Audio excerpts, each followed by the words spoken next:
भीष्म जन्म तथा अखंड प्रतिज्ञा।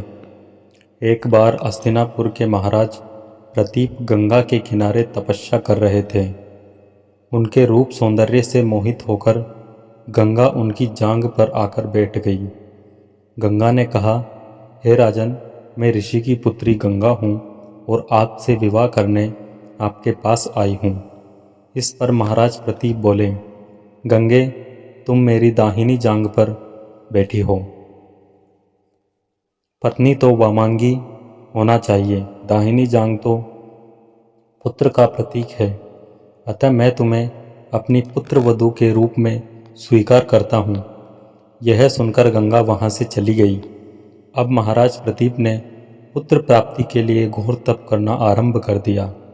उनके तप के फलस्वरूप उन्हें पुत्र की प्राप्ति हुई, जिसका नाम उन्होंने शांतनु रखा।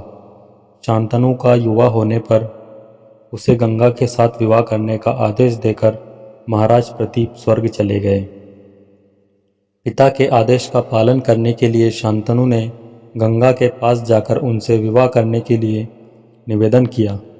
गंगा बोली, राजन, मैं आपके साथ विवाह तो कर सकती हूँ, किंतु आपको वचन देना होगा कि आप मेरे किसी भी कार्य में हस्तक्षेप नहीं करेंगे। शांतनु ने गंगा के कहे अनुसार वचन देकर उनसे विवाह कर लिया।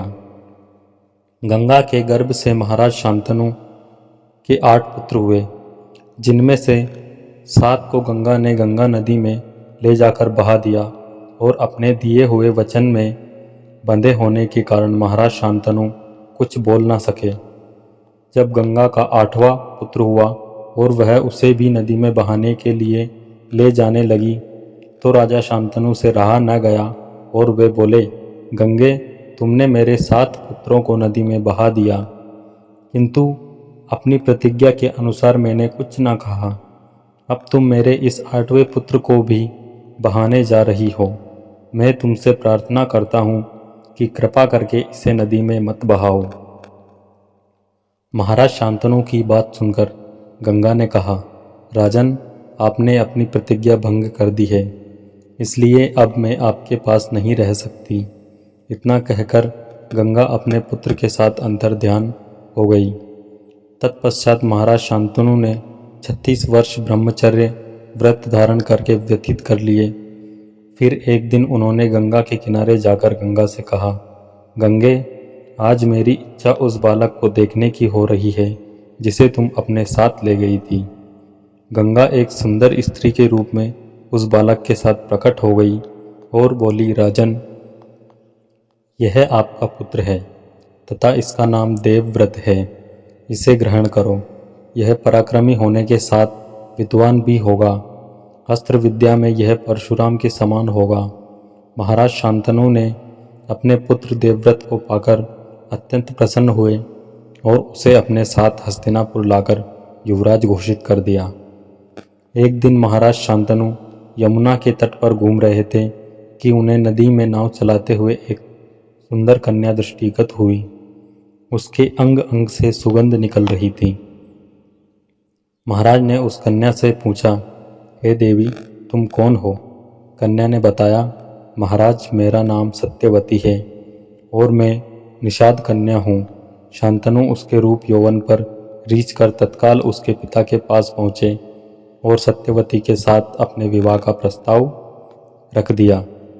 इस पर निषाद बोला, राजन, मुझे अपनी कन्या का आपके साथ विवाह करने में कोई आपत्ति नहीं है, परंतु आपको मेरी कन्या के गर्भ से उत्पन्न पुत्र को ही अपने राज्य का उत्तराधिकारी बताना होगा।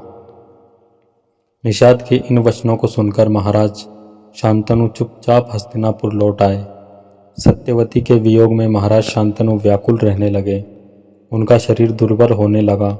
महाराज की इस दशा को देखकर देवव्रत को बड़ी चिंता हुई। जब उन्हें मंत्रियों के द्वारा पिता की इस प्रकार की दशा होने का कारण पता चला, तो तत्काल समस्त मंत्रियों के साथ निषाद के घर जा पहुँचे और उन्होंने निषाद से कहा, हे निषाद, आप सहर्ष अपनी पुत्री सत्यवती का विवाह मेरे पिता शांतनु के साथ कर दें। मैं आपको वचन देता हूँ कि आपकी पुत्री के गर्भ से जो भी बालक जन्म लेगा वही राज्य का उत्तराधिकारी होगा।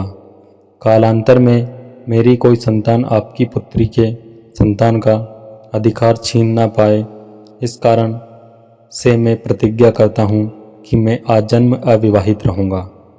देवव्रत की इस प्रतिज्ञा को सुनकर निषाद ने हाथ जोड़कर कहा, हे देवव्रत, आपकी यह प्रतिज्ञा अभूतपूर्व है। इतना कहकर निषाद ने तत्काल अपनी पुत्री सत्यवती को देवव्रत तथा उनके मंत्रियों के साथ हस्तिनापुर भेज दिया। देवव्रत ने अपनी माता सत्यवती को लाकर अपने पिता शांतनु को सौंप दिया। पिता ने प्रसन्न होकर पुत्र से कहा, वत्स, तूने पितृभक्ति के वशीभूत होकर ऐसी प्रतिज्ञा की है जैसी कि न आज तक किसी ने की है और न ही भविष्य में करेगा। मैं तुझे वरदान देता हूँ कि तेरी मृत्यु तेरी इच्छा से ही होगी। तेरी इस प्रकार की प्रतिज्ञा करने के कारण तू भीष्म कहलाएगा और तेरी प्रतिज्ञा भीष्म प्रतिज्ञा के नाम से सदैव प्रख्यात होगी।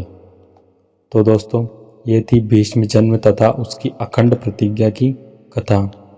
अगर ये आपको अच्छी लगी हो तो हमें कमेंट करके ज़रूर बताएं और अपने दोस्तों के साथ शेयर ज़रूर करें। और ऐसी ही और वीडियोस के लिए बने रहें हमारे यूट्यूब चैनल के साथ, जिससे कि आपको और भी नई नई वीडियो देखने को मिले। और वीडियो में अंत तक बने रहने के लिए आपका धन्यवाद।